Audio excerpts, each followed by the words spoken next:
அதே போல் யூதர்களை கொல்றதுக்காக ஆமானும், தாவீதுக்கு விரோதமாக சவுலும், ஏன் நம்ம சர்வ வல்லமையுள்ள இயேசு கிறிஸ்துவே கொல்றதுக்கு ஏரோதும் எழும்பினது போல தேவத்திட்டம் உள்ள நம்மளுக்கு விரோதமாக எத்தனையோ மனிதர்கள் எழும்பலாம். நம்மளை இருக்கிற இடத்த விட்டு, ஊழியம் செய்கிற இடத்துலையோ இல்லை வேலை செய்கிற இடத்துலையோ இல்லை குடும்பத்திலேயோ நம்மளை மற்ற நபர்கள் சதித்திட்டம் போட்டு நம்மளை துரத்தி விடலாம். ஆனாலும் நீங்கள் தேவன் மேலே நம்பிக்கையாக இருங்க. நம்ம உயிரையோ வேறு எதையுமோ அவர் தொட விட மாட்டார்.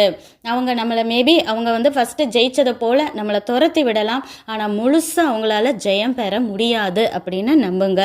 யோசேப்பு கூட பிறந்தவங்கலாம் யோசேப்பை கொன்று குழியில் போடலாம் அப்படின்னு சொல்லிட்டு பிளான் பண்ணிகிட்ருக்காங்க.